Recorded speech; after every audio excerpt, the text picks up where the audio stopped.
Thank you so much, Barry. And I am pleased to moderate this morning. We have a distinguished panel, Jim Reinhart, Jason Nichols, Mark Engels. I'll allow them each to spend a minute introducing themselves. Jim Reinhart, I'm the Chief Operating Officer for QTS. QTS is a data center provider. We have over 5 million square feet across the globe. Good morning, everybody. Jason Nichols. I work for SAIC Corporation. We employ 15,000 employees across the country, a great number of whom live, work, and support their customers in this state of Virginia. I run a lab in Northern Virginia where we look at the use of cloud computing and mobile computing and big data, data science for our customers in the federal government and elsewhere.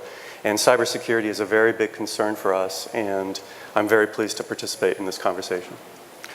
My name is Mark Engels. I'm the Director of Enterprise Technology and Security and Compliance at Dominion.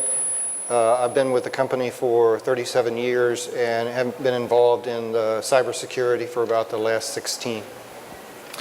So the official title of our panel is Safeguarding Virginia's Energy and Data Assets. It could easily be called What Keeps You Up at Night instead. And there's a number of issues. This is top of the front page of the news most days, issues involving cyber and physical security, and we'll try to probe some of the key questions in this space. I'm going to start with Jim. First question is, what is required to safeguard Virginia's energy and data assets? Well, you're going to hear us talk a lot about cybersecurity, and cybersecurity really has risen to the top of issues that folks are concerned about. It's been at the top of the heads of IT's list for quite a while, but it's recently, with things like Target and the CEO losing his job and stock prices dropping, it's risen to the top of many board of directors' list of concerns. Right behind kind of economic volatility, political unrest is cybersecurity. So fundamentally, folks are concerned about economic meltdown, political Armageddon, and then cybersecurity. So it's really risen to a top issue. And with something like the Internet of Things and everything being connected, right? Your whole house is being connected. So not just your savings account or your credit card, but your TV, your security system. And so my wife has always told me, I should be scared of eating that next bagel. What I really should be scared of is my internet-connected toaster. And so there's a lot going on around this topic. And you're going to hear us talk a lot about cybersecurity, but with everything becoming so connected, the real issue is you're only as strong as your weakest point. And so that means we've got to have strong, sustainable, cheap energy. It means we've got to have a really educated and strong workforce that can be out there on defense for us. We've got to have smart public and private interactions so we can really set the standards and the responses that are necessary. Because overall, the best places that are going to have the strongest security are going to be those that are thriving the best economically. And I'm proud to say, and we'll talk a little bit more about later on, that Virginia is one of those places. Thank you. So Mark, we heard Tom talk about what electric utilities are doing across the country in this regard, but I'd be curious to hear what are some of the actions Dominion is taking to protect its energy assets in the Commonwealth? We've been investing dollars and resources in protecting Dominion's assets for many, many years because we've recognized the role that we play not only to the Commonwealth of Virginia, but to the nation as well. Our physical infrastructure is really a gateway for moving electricity from the western part of the country to the eastern. And so our network of transmission substations is really key to that. In fact, we have the honor of being the first and largest 500,000 kilovolt ring in the free world. Ours was the first one built. And consequently, the nation's electrical infrastructure is built up a lot around what it is that we have in place. And so we have recognized that we need to protect that both from electronic attacks and physical attacks as well. There was a seminal moment, I guess, if you want to go back several years. You may or may not be aware of a physical attack against a California utility and their substation called Metcalf. That happened back in 2013. We looked at that particular attack and decided to invest about $500 million over the next 5 to 7 years, strengthening the physical and communication and operational controls that we have in place for our infrastructure to make sure that the lessons learned from that type of an attack, we would be able to be in a better position to withstand what it is that we learn from those types of attacks. We've also worked very closely with the intelligence community. As Tom talked about earlier, information sharing is key to knowing what it is that's coming, as well as hearing things from our peer utilities about things that they are seeing. So we invest a lot of time and resources into sharing information with our peers, with the federal government, with the state utilities, as well as groups that we have close relationships with. We also have invested a lot of time and effort in testing our own abilities. We do almost continuous vulnerability assessment and penetration tests in our environment to test our staff's and our control's ability to detect something. We give the attacker the advantage almost every single time when we put them on the outside of our network to try and get in, when we put them on the inside of our network to try and get in, to see how much further that they can tell us about things that they can take advantage of, and then we go back and look at that and find ways to stop it. Another area that we have invested time and effort with, and I'm very proud of this, is Dominion was a founding member of the Virginia Cybersecurity Partnership that was started with the FBI several years ago, where we have reached out to cybersecurity experts from companies throughout Virginia to bring them into an environment that allows us to share information, to learn from one another, to try and increase the educational awareness for state universities, to encourage cybersecurity throughout their organizations as well. So we have put forth a lot of effort to try and address what we see are significant threats, not only to us, but to the nation as well. Thank you, Mark. Jason, this one's for you. As you've heard, and as we all know, we are in a period of immense technological transformation, which is accompanied by disruption. And I think in this space, an example truly is worth 1,000 words. So can you share an example from your experience of an energy or data asset that's been compromised, how it was detected and fixed, and any lessons that you learned?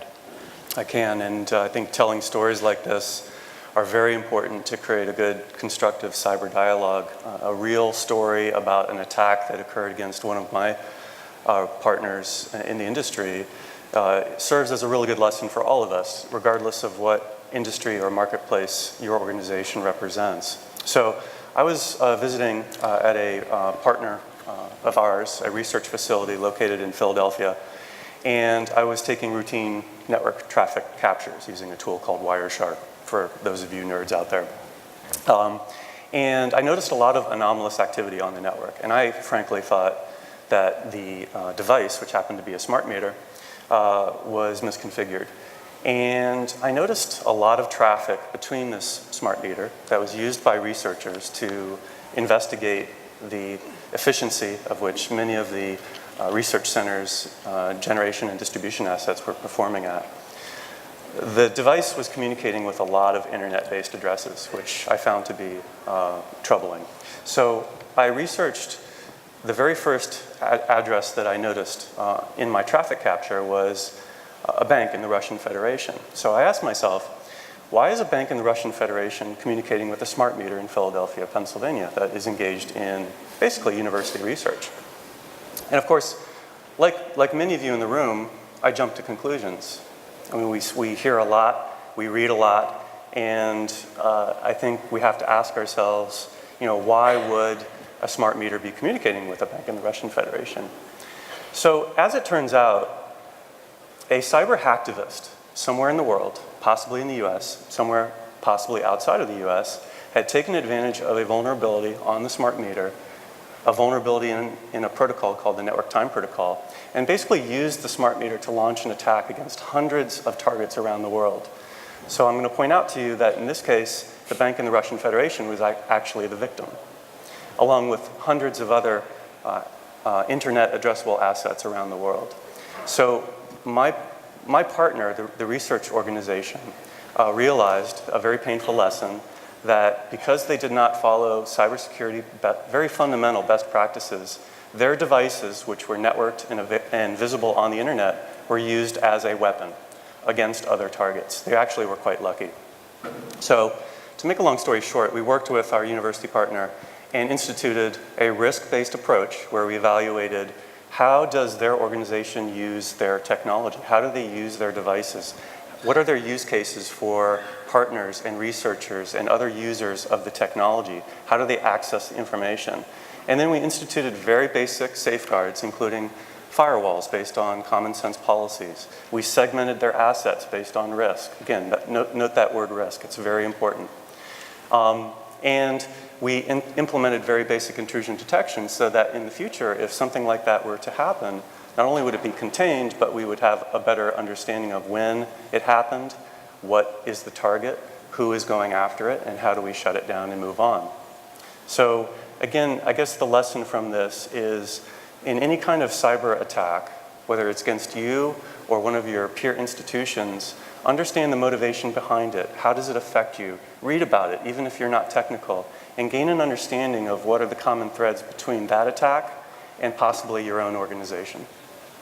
Jason, let me stay with you for a moment because it's telling to me and also proof of human nature, as you mentioned, that we tend to jump to conclusions. And I wonder how much of this business involves breaking through those initial conclusions to get to the true root cause of the attack.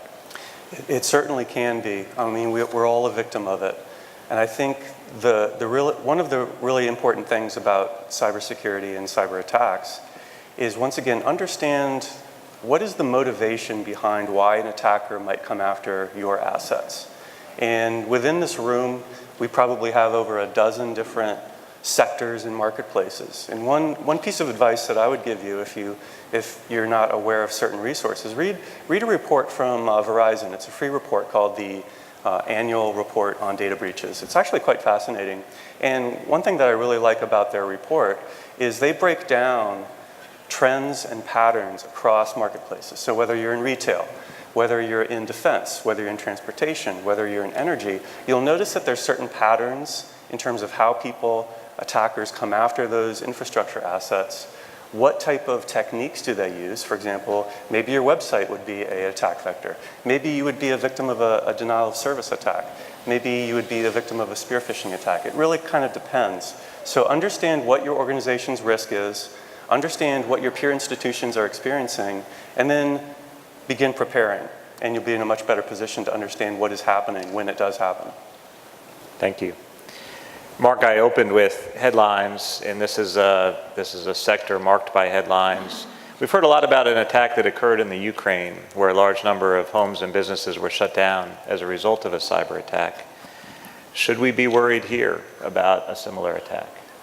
Yeah, we had an opportunity to understand that attack. For those of you who are not familiar with it, back in the latter part of December, there were 6 equivalents of local distribution systems who were attacked in the Ukraine.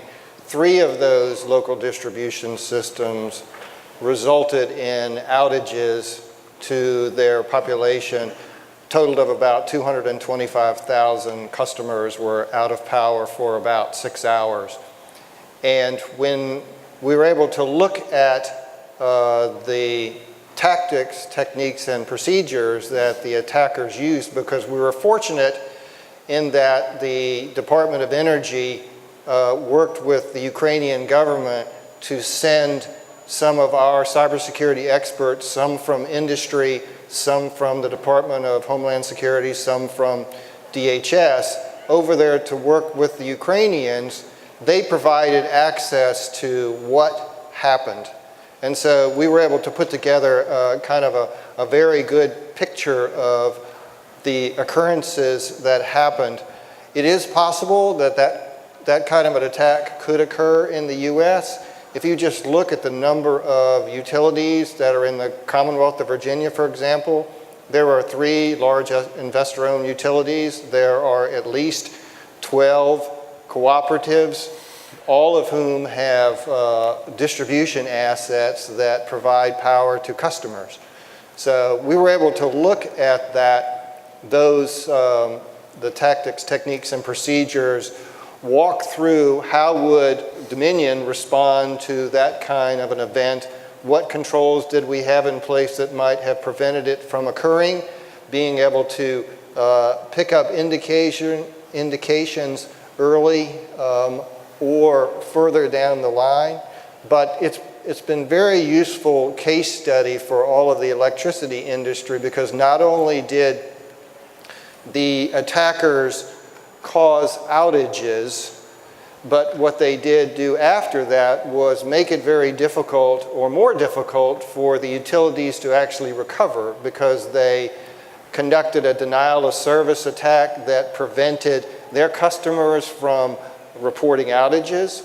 They caused actually the data center, where a lot of the servers were supporting their infrastructure, to basically go dark. So not only did the attackers get login credentials, log in and dropped power to these customers, they then put forth efforts to burn the bridges behind them to make it difficult for them to recover.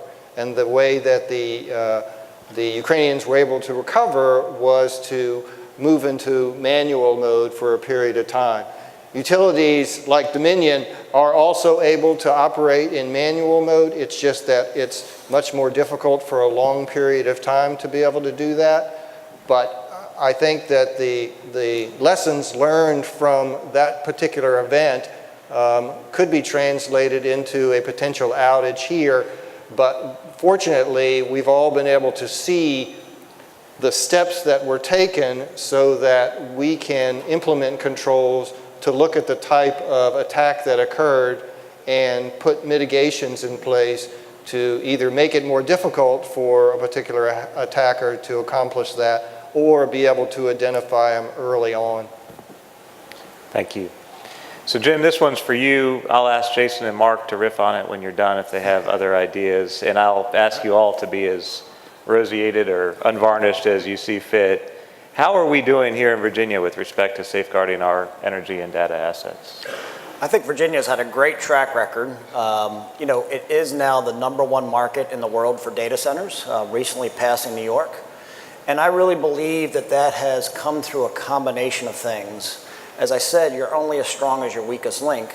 And Virginia has a very robust policy around clean, reliable, low-cost energy, has great public and private partnership, the strength of our military providing strong physical security, the strength of kind of our secure networks really creating robust communication and infrastructure, as well as things like strong tax policy have all helped.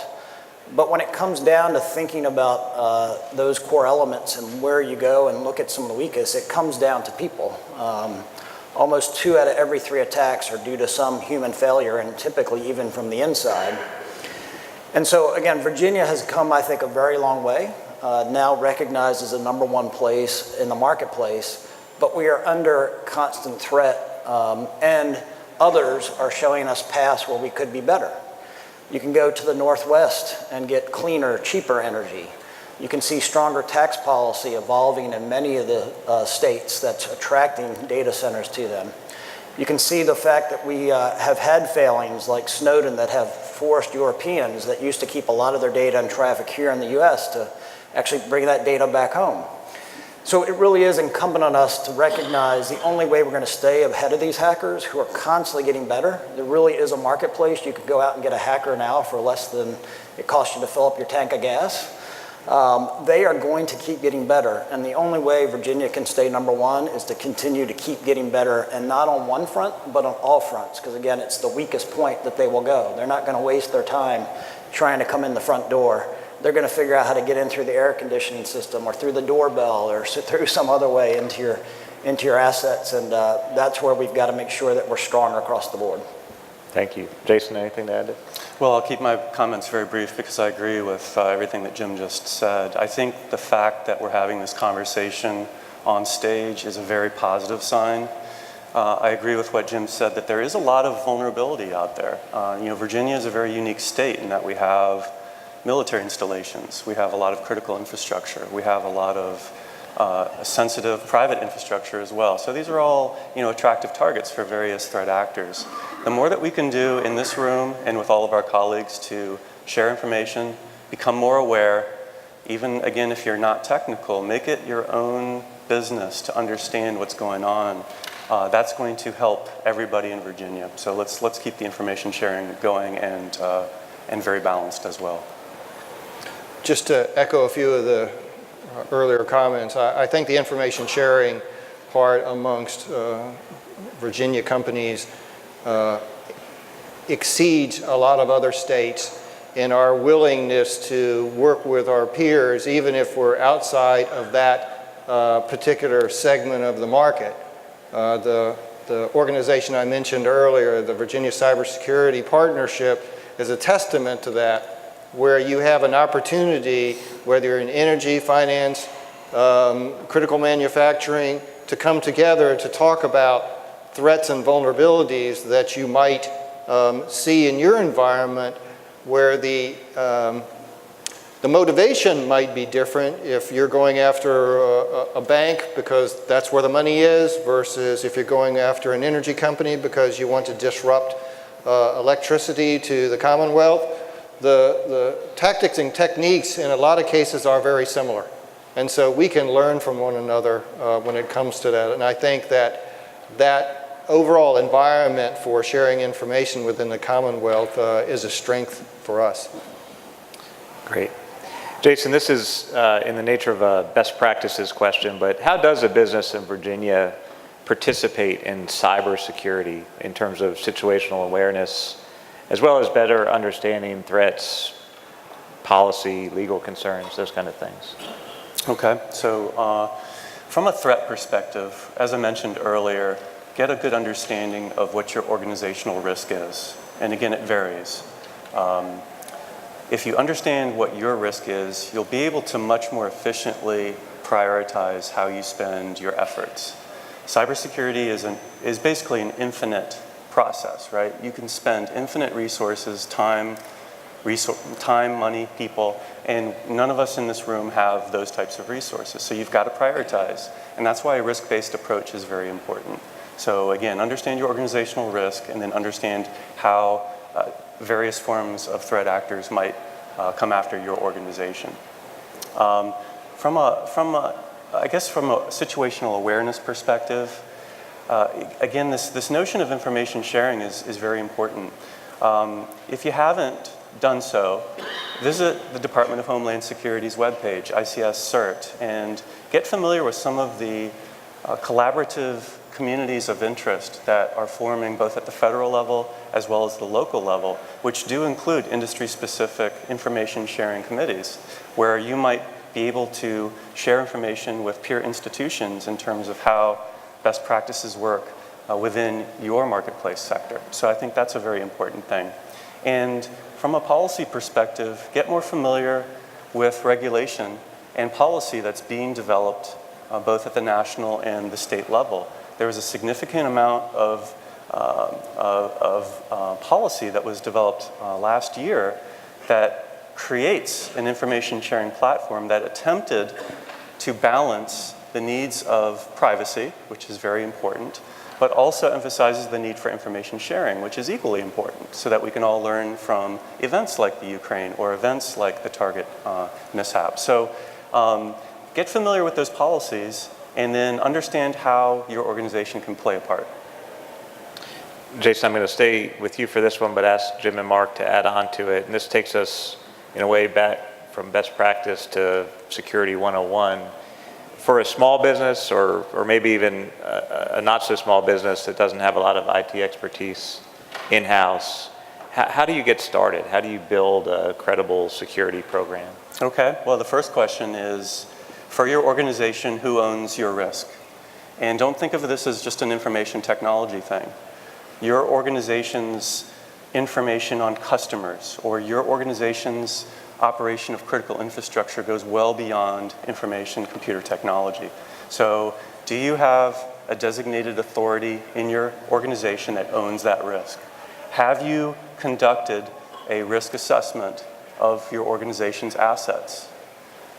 Have you developed a plan where in the event that you're impacted by some form of cyber attack, do you know what you're going to do? For example, if you lose customer data, if your customer's data is exposed on the internet, what are you going to do? Who are you going to call? How do you get your legal department involved? How do you get your IT department involved? How do you move about containing the attack? So have a plan. And I think those are very useful first steps. And in talking with my colleague Mark here, his organization does frequent activities such as penetration tests. And, that's a very useful activity that once you have a security program established and you know what you're going to do in the case of an event, test your organization's planning and make sure that your workforce is educated, make sure that your workforce is ready to operate to that plan. Jim? Yeah, I would add that, again, the world is all getting connected. So if you're a small business, hey, you're not out there by yourself. There's many other small businesses trying to do this. So go and get connected. As Mark was saying, the risk can come, or Jason was saying, the risk can come from anywhere.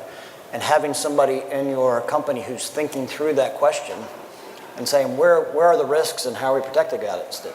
That risk could be from somebody who did work on their computer at night, bringing in that memory stick and plugging it into your computer at work.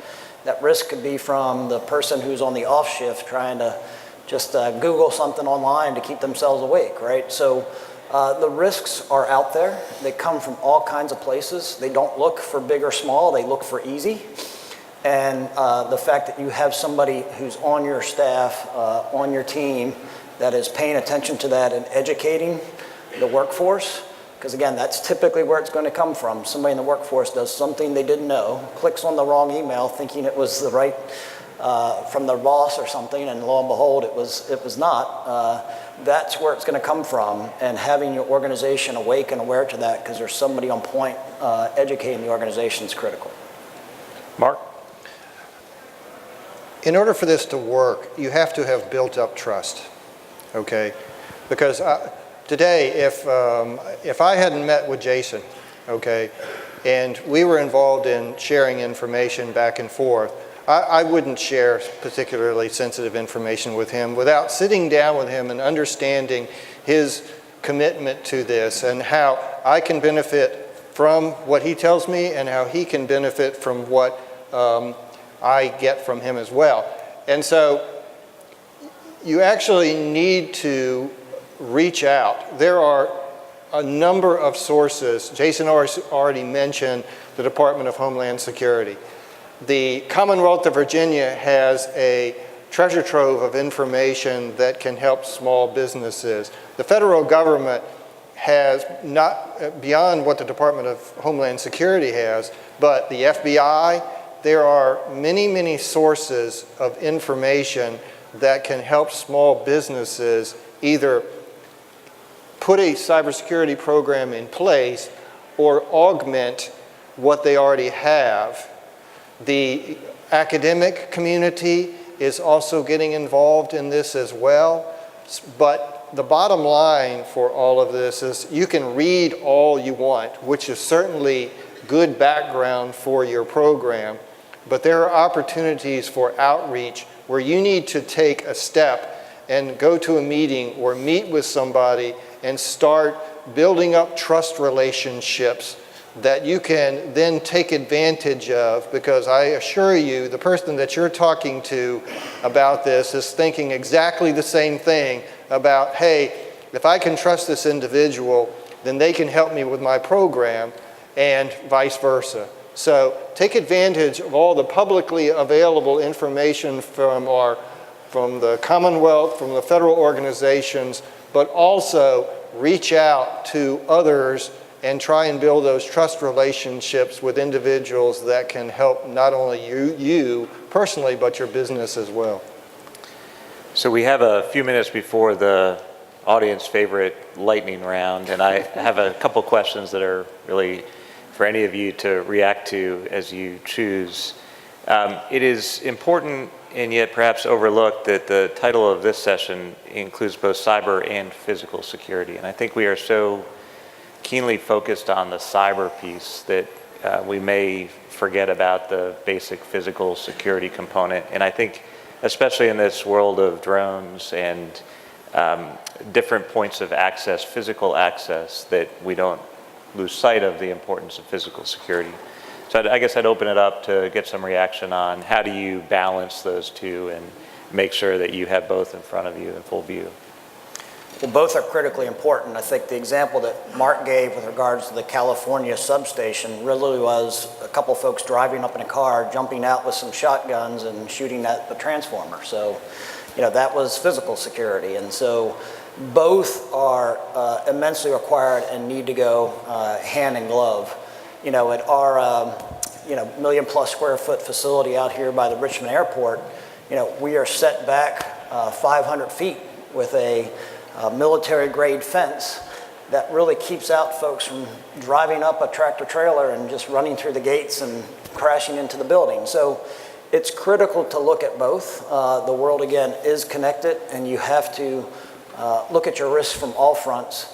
And physical security is, I think, where there's been more maturity. The world of cyber is evolving faster and is newer, but you find out that, people can walk through the front door because an employee didn't check their badge and just held the door for somebody being nice. And lo and behold, the person walks right in and then is able to do what they need to do inside. So the world of physical security has been around for much longer, but is just as weak as a vulnerability as the information security. Jason? Well said. So again, if your organization follows a risk-based approach, then you're going to look at all of the different vulnerabilities that your organization has, spanning both physical and cyber and in between. And when I say in between, I'm sure you've all heard about this little thing called the Internet of Things. What we're starting to observe is a dramatic convergence between the physical world and the cyber world. So everything is blurring. So what used to be physical is now cyber, and what used to be cyber is now physical. So I just would reemphasize with all of you, understand what your organization's risk is and go from there. And then I think everything will fall into place quite logically. Mark? I couldn't agree more with the convergence comment, because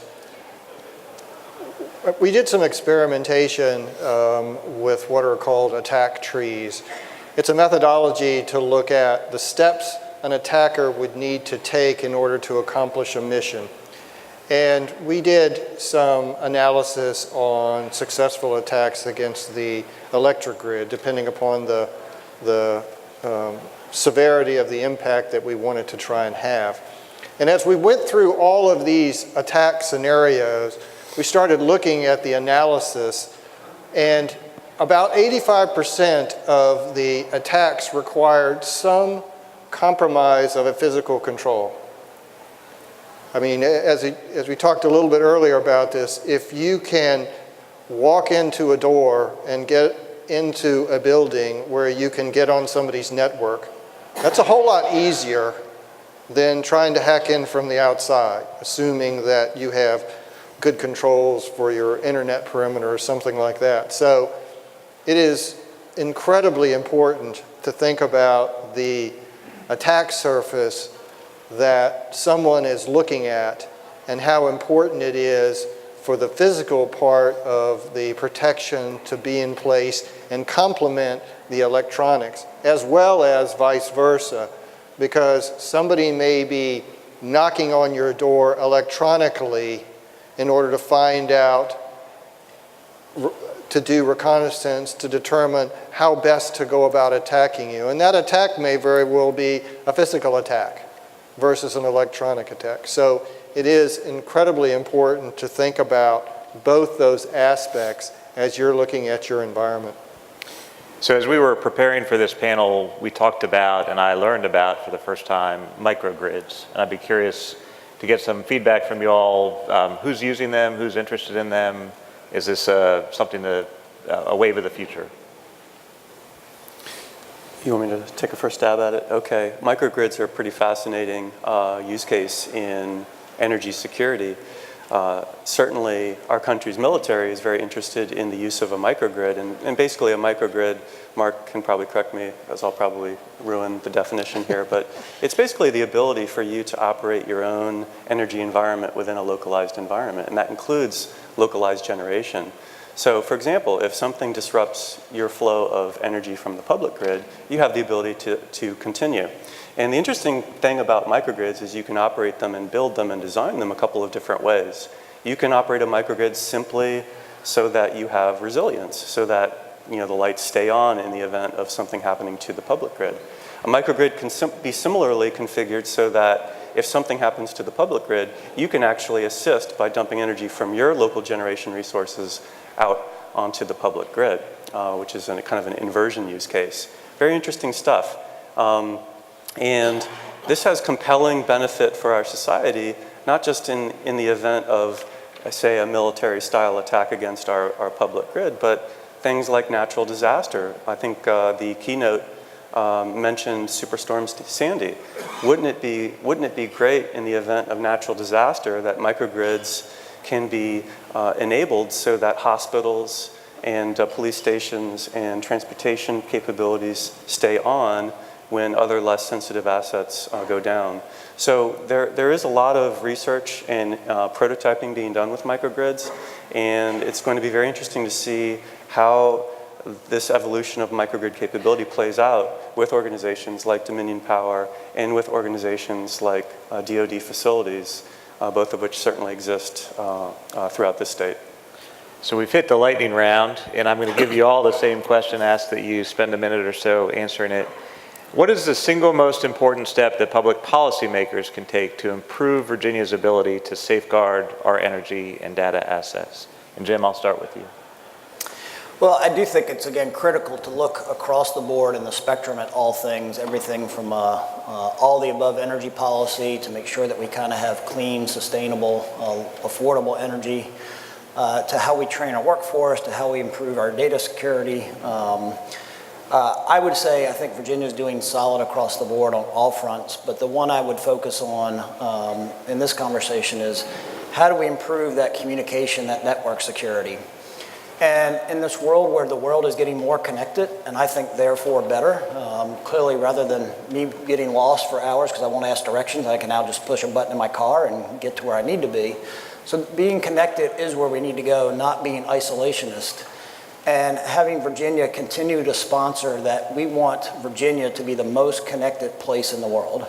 And not just connected, but secure connections. So people really see that Virginia is a place that's safe to do business. And when there are attacks, because there will be, our Fed actually experienced about 4,000 attacks a day. So just in downtown Richmond, we've got a huge amount of cyber activity going on. When there is a breach or when there is an issue, that Virginia responds strongly. And that response has to, again, include public and private partnership coming together to make sure that we learn and that we come together to not only proactively, but also deal with the issues when they occur reactively and strengthen Virginia as a safe place to do business. Jason? So from a policy perspective, I think that it's very important that we all recognize the different sides of the debate. On one side, there's a lot of people that justifiably fear privacy, issues related to privacy, and data about you as an individual or your company's intellectual property being misused. And it's a very important consideration. On the other side of the information sharing debate, you have the need to share. Let's say your organization gets hit by an attack. Is it responsible for your peer institutions to understand how you got impacted so that they can better prepare? I think we would all agree that that would be great. So I think this is just Jason talking here, but I think we all need to help contribute to a balanced dialogue and find the right balance between protection of privacy and intellectual property and customer reputation, and figure out how we can share information with various levels of government so that everybody can benefit. Mark. A couple of suggestions. First, if you haven't seen the Commonwealth's report on the Cybersecurity Commission that the governor sponsored several years ago, and the final report came out, I think, in August of last year. To me, from a policy standpoint, we need to look at all of the recommendations that that group put forth, because there are a lot of benefits that could come from implementation of those recommendations. The second thing is the Commonwealth is unique. There are a couple of other ones like this, but the Mach 37 incubator program for startup cybersecurity companies is excellent at helping encourage new R&D in areas from small companies. They don't necessarily have the resources necessary to bring forward their ideas, and an incubator program like Mach 37 can certainly help move some of those forward. The third thing that I would like to see is continuing to enhance what universities and high schools are doing to raise the level of awareness and the discipline of cybersecurity in the schools. As we've heard people talk about numerous times, there is not enough cybersecurity people to contend with the growth in industry as well as the threats that we are going to face forever, probably. And so if we can grow the pipeline of individuals who want to get into this business and try and help, then I think we would all benefit from those kind of programs across the entire Commonwealth. Gentlemen, thank you. Thank you very much.